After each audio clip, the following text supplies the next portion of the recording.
viu? Porque hoje vai ter a voz de todo mundo, vai ter a fotinha de todo mundo na gravação, tá bom? Vamos lá. Semana passada eu passei essas 4 questões sobre o governo geral. Lembrando, primeiramente nós tivemos o sistema de capitanias hereditárias no Brasil, né? As capitanias dividiu o Brasil em 15 faixas territoriais. Em algumas faixas territoriais elas não tiveram sucesso, né? Só 2, na verdade, São Vicente e Pernambuco. E aí o governo decidiu criar um novo sistema para administrar o Brasil, que foi o governo geral. E aí é que a gente vai começar a correção agora, beleza? Alguém pode ler a questão 1 e responder para mim? Eu. Vai lá, então. A Rocha. Quem falou eu primeiro aí? A Rocha. A Camille, eu. Aqui. Vai. Defina as diferenças entre o sistema de capitanias hereditárias e o governo geral do Brasil. Isso. Qual a diferença? As capitanias hereditárias eram um sistema de governo descentralizado, dividindo a região brasileira em 15 faixas de terra. E o governo geral foi um sistema centralizado de governo das capitanias e os seus donatários. Isso mesmo, tá bom? As capitanias, a gente dividiu o território brasileiro em 15 faixas territoriais. Já o governo geral, a gente não dividiu em 15 faixas territoriais.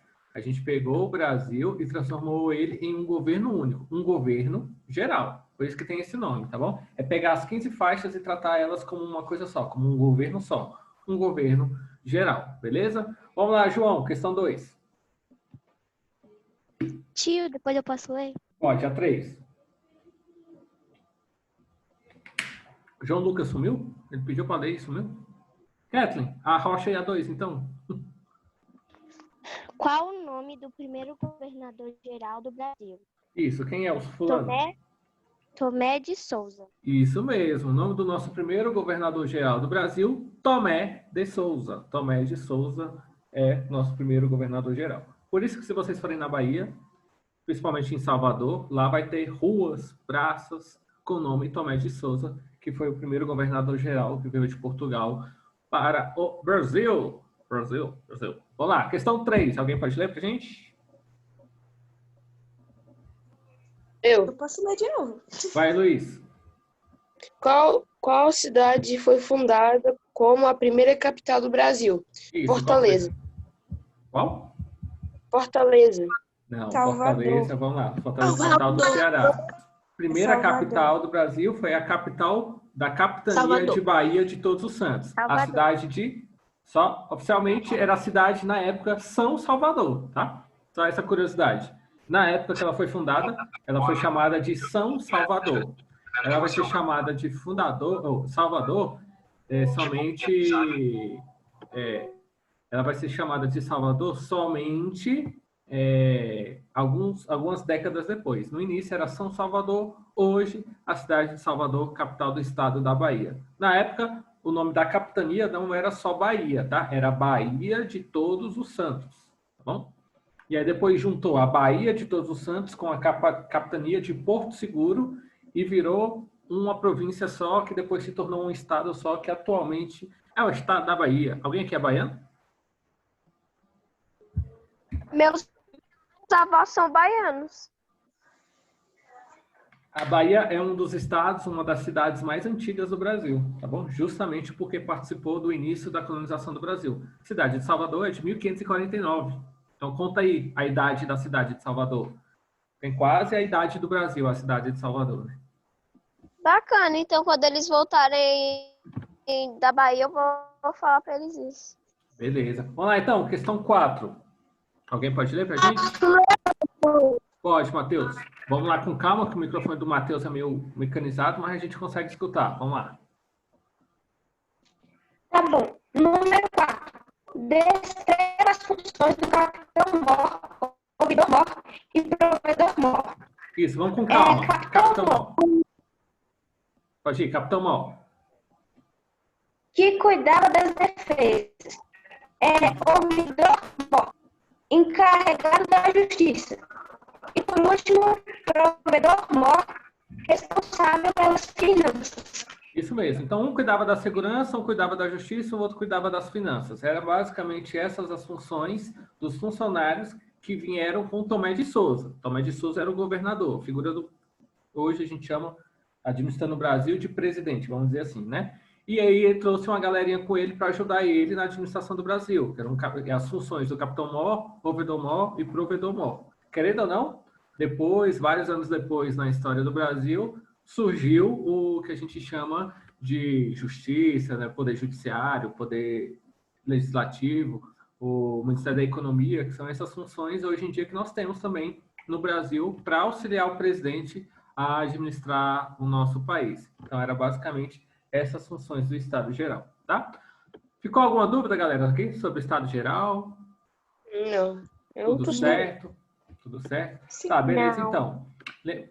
Lembrando que os slides, eu já disponibilizei para vocês, os slides dessa aula vai falar um pouco sobre essa primeira parte do nosso conteúdo sobre a colonização do Brasil.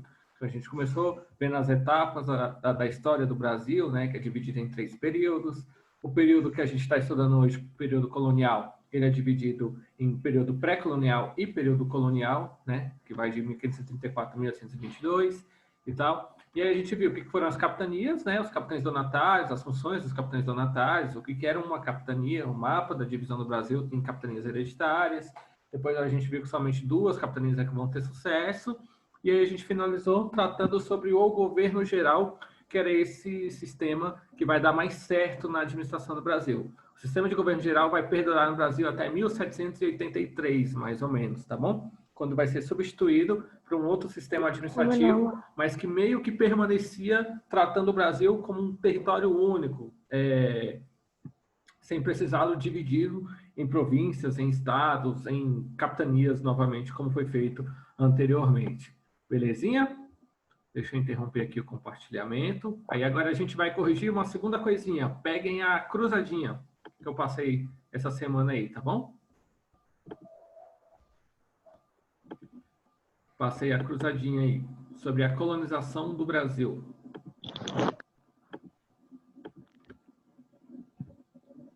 Já está em mãos? Sim. Tá, beleza. Os demais também já pegaram? Calma aí, tio. A minha tá de Tô indo, professor. Beleza. Esquenta não, tô calmo, hein?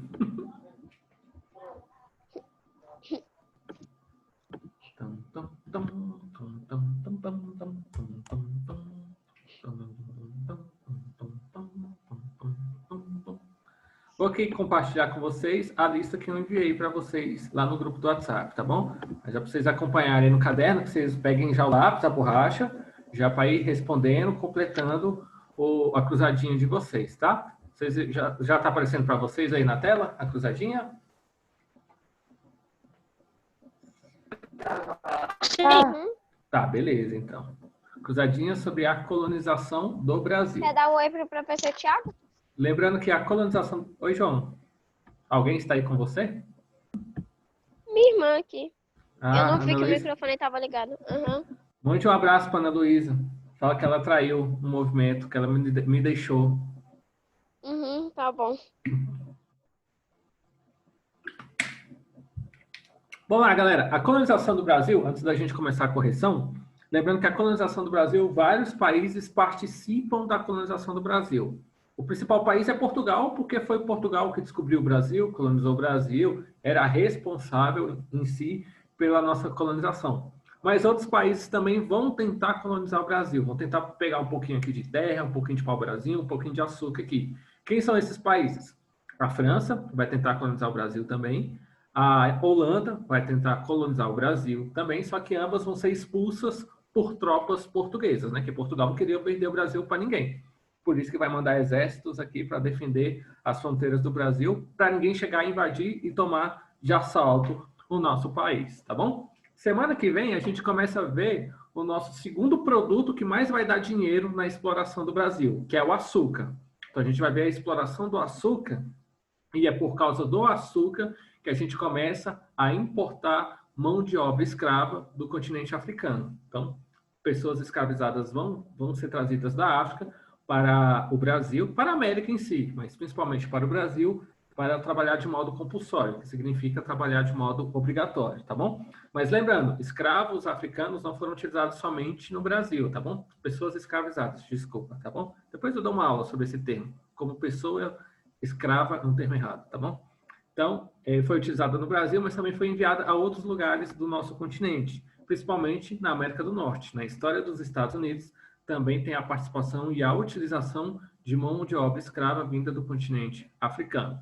Dito isso, feito esse preâmbulo, vamos lá então começar a corrigir a nossa cruzadinha, tá bom? A cruzadinha vai reunir então esses dois conteúdos, as capitanias hereditárias e também o governo geral. Então, algumas palavrinhas-chave, conceitos importantes sobre esses dois conteúdos, coloquei na cruzadinha para a gente fechar com chave de ouro esse conteúdo. Vamos lá. Na vertical vai perguntar o seguinte para vocês. A partir de 1548, o Tananã Mó era o responsável pela arrecadação e administração das finanças do Brasil. Quem era essa função? O provedor. Isso. Provedor. Quem botou outra coisinha, anota aí. A1 é provedor. É porque, como está no PDF, eu não consigo digitar para vocês acompanharem comigo, tá bom? Mas A1 é provedor. O provedor-mor era o responsável pela arrecadação e administração das finanças no Brasil. Ou seja, cuidava da economia aqui do nosso país, tá bom? Vamos lá. A2 na vertical, que vai estar onde? A2 na vertical. Ah, está aqui no meio. Essa palavra grandona aqui. Então, a resposta é grande. Já sabe disso. Vamos lá. A2 na vertical. O segundo sistema de administração que Portugal utilizou no Brasil. Governo geral. Ana de açúcar. Vamos lá. Ana de açúcar. Não, é o sistema de administração. O primeiro foi as capitanias hereditárias. Então, o segundo é o governo geral. Governo geral. Lembrando que essa palavra, esse nome, ele é uma palavra conectada por um hífen, tá? Então, é governo, hífen, geral. Vai dar certinho, tá? Então, ó, quer ver? Ó? Governo, hífen, geral. Viu? Dá certinho, tá? Governo geral, Professor, eu Oi. tinha pensado no governo geral, só que eu não lembrava do hífen. Aí não dava certo. Então é por isso. É importante destacar que tem um hífen. Então, na cruzadinha, até o hífen eu conto também na jogada, tá bom? Vamos lá. Até porque é um próprio programinha que faz a cruzadinha. Eu jogo a palavra, né? E ele monta sozinho já as palavras. Essas lacunas para vocês preencherem, tá bom? Vamos lá. A3. Oi? Legal esse negócio aí, esse programa. Porque já pensou em fazer uma cruzadinha dessa na mão? Abrir o Word, fazer quadradinho por quadradinho, para vocês preencherem na cruzadinha? Eu ia levar umas 3 horas para fazer uma cruzadinha. Utilizando o programinha, eu faço em 15 minutos. Faço em 15 minutos, rapidinho. Vamos lá, A3 na vertical. O sistema de Tananã hereditárias foi o primeiro sistema de administração que Portugal utilizou no Brasil. Então, a resposta da 3 é... Capitanias? Capitanias no plural, tá bom? Capitanias. A 3 aqui na vertical, capitanias hereditárias. Foi, então, o primeiro sistema de administração que Portugal utilizou no Brasil. A 4 já vai ser na horizontal. Vamos achar a 4 aqui. A 4 aqui, essa primeira na horizontal. 4. Nome do primeiro governador-geral do Brasil. Qual é? Tomé de Souza. Tomé de Souza. A 4, Tomé de Souza. Então, Tomé de Souza. Tomé de Souza, A4. Tá bom? Estão acompanhando aí? Quer que eu volte alguma pergunta ou tá tudo certo? Não, para mim tá aqui, professor. Beleza, então. Posso continuar, né? Vamos lá. A 5 vai ser na vertical. Vamos lá.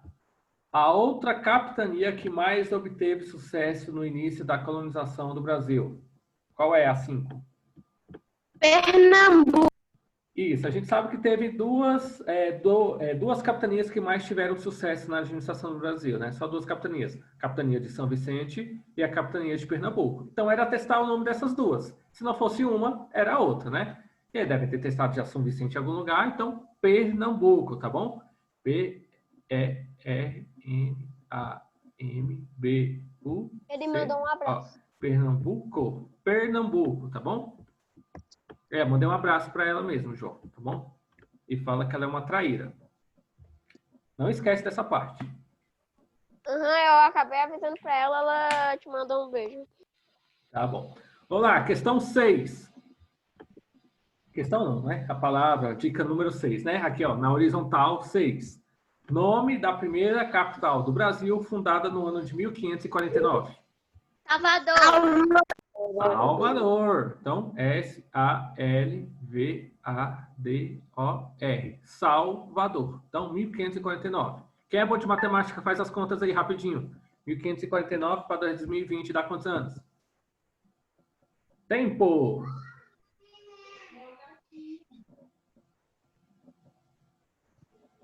471 anos de idade tem a cidade de Salvador. 471 anos. É muitos anos, né, de idade, né? Então, das cidades mais velhas do Brasil é a cidade de Salvador. Em comparação, vocês sabem quantos anos Valparaíso fez? Não sabem quantos anos Valparaíso fez? Valparaíso fez 25 anos de emancipação. Então, a gente só tem 25 anos de idade, a cidade de Valparaíso de Goiás.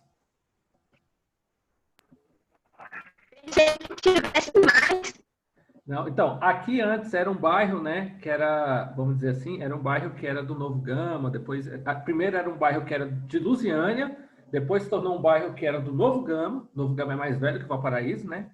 E aí, depois do Novo Gama, é que Valparaíso teve a emancipação. Você sabe o que significa emancipação? Não? Tipo a separação de alguma coisa? O termo significa separação. Então, emancipação é você se separar de alguma coisa. No caso, Valparaíso se separou do Novo Gama em 1995 e se tornou um município independente. Então, 25 anos de história que a gente tem. Mas aqui, a região, o bairro, existe há muito tempo, tá bom? O Céu Azul tem registros, para vocês terem ideia. Tem registros aqui de gente vivendo no Céu Azul há mais de 40 anos atrás. Então... Professor. Oi.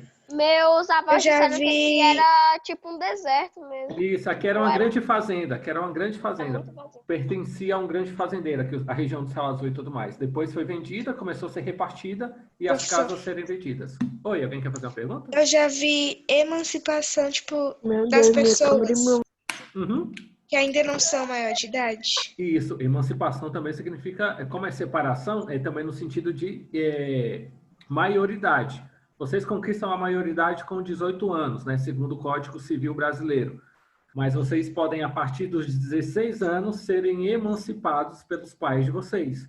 Que é vocês meio que ficam maiores de idade antes dos 18 anos. Geralmente acontece isso muito com atores, atrizes, jogador de futebol que precisa ir para fora e tudo mais. E aí não precisa ter o pai do lado toda hora para assinar os documentos. Aí o pai emancipa logo que o menino pode assinar as coisas sozinho. Não precisa dos pais. Então, muito artista faz isso, tá bom? Vamos seguir, então? 6, né? A 7, na horizontal. Uma das capitanias que mais obtiveram sucesso no início da colonização do Brasil. São Vicente. Vicente. Aí eu não dei espaço, tá bom? É tudo junto, São Vicente, tá? São Vicente. São Vicente. Nesse programinha que eu uso, não tem como eu pintar o quadradinho para dar a separação que seria numa cruzadinha normal, né? Teria aqui um quadradinho pintado para vocês saberem que é espaço, né? Não tem como. Aí por isso que eu boto junto logo as palavras São Vicente, tá bom? Então, São Vicente, Pernambuco, as duas únicas capitanias do Brasil que tiveram sucesso durante a colonização do Brasil, tá bom? Para finalizarmos, então, a 8 na horizontal. Qual foi o produto explorado no Brasil durante o período pré-colonial? Pau-Brasil, assim como o governo geral, é separado por hífen, tá bom? Então, é P-A-U, B-R-A-S-I-L. Ah, Brasil é com S, tá bom? Não é com Z, tá? Brasil com Z é inglês, tá? É Brasil. O povo lá fora tá falando da gente, tá? Mas nós, num belo português, é Brasil com S, tá? Então, pau-brasil. Aí, detalhe, galera, isso aí é uma pegadinha muito boa. O pau-brasil, ele é explorado durante o nosso período pré-colonial. Ué, professor, o que é um período pré-colonial? Pré, vocês sabem que é o que vem antes, né? Então, é um período antes da colonização do Brasil. Porque a colonização, de fato, começa somente com as capitanias hereditárias. De 1500 até 1534, que começa o sistema de capitanias. Esses 34 anos, o que era o Brasil? O Brasil era uma grande floresta que os portugueses vinham aqui buscar pau-brasil, buscar árvore e levavam de volta para Portugal. Então, por isso que é só durante esse período que o pau-brasil é explorado. Depois, com a colonização do Brasil de fato, começa a exploração do açúcar, que aí é o tema das nossas próximas aulas, tá bom? Os engenhos de açúcar e a exploração do açúcar no Brasil. Oi, João. Pode voltar na 5, que essa é a única que eu não consegui coisar.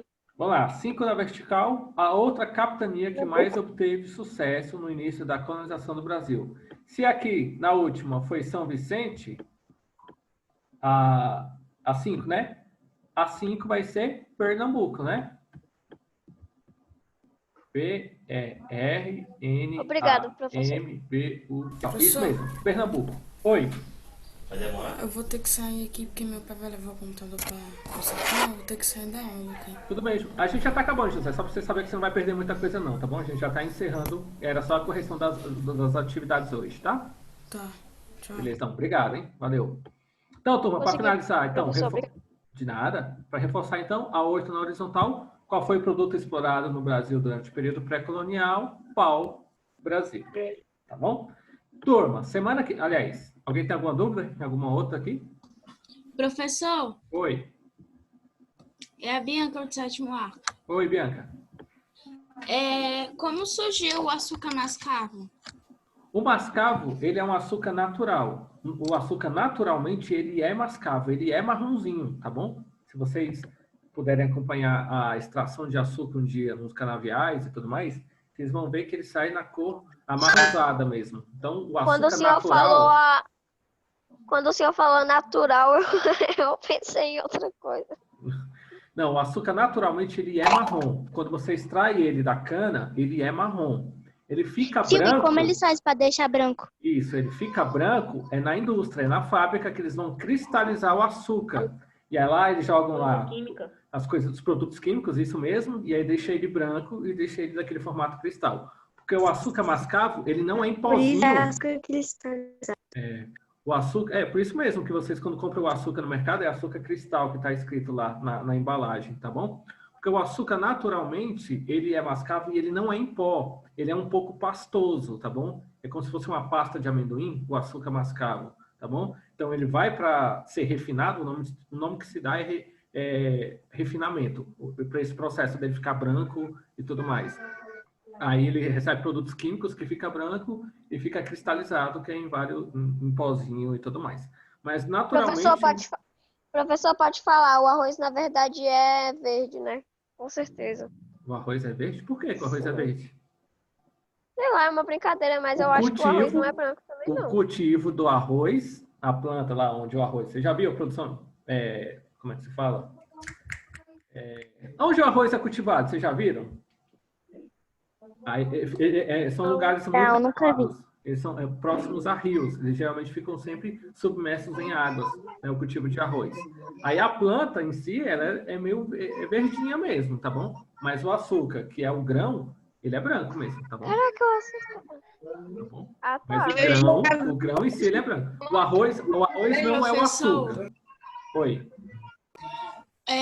O pai do meu padrasto, ele tem uma fazenda e na fazenda dele... É fazenda ou é chácara mesmo? Fazenda dele, ele tem um pé de arroz. Mas eu nunca cheguei a ver, né, como é que é. Eu queria muito ver. Quando a gente estiver falando, que eu vou preparar as aulas da semana que vem, que é sobre os engenhos de açúcar e tudo mais, aí eu boto uma figura do cultivo de arroz só para a gente matar essa curiosidade. Aí eu vou mostrar para vocês como é que o arroz ele é cultivado, tá bom? E por que ele é caro? Porque é difícil o cultivo de arroz, ele não é uma planta fácil. Então, por isso que quando a gente compra no mercado arroz, ele custa um valor um pouco caro, porque é difícil o cultivo de arroz, tá bom? E também não são todas as culturas no mundo que comem arroz, como a gente come. Não sei se vocês sabem disso, tá bom? O brasileiro e o japonês são as duas populações no mundo que mais comem arroz. O Brasil e o Japão. O resto tem várias culturas. O resto é fast food. Eu acho escorpião, super estranho essas quando a pessoa não come comida com arroz. Tipo, nos Estados Unidos mesmo, eles não comem arroz, feijão e carne. Eles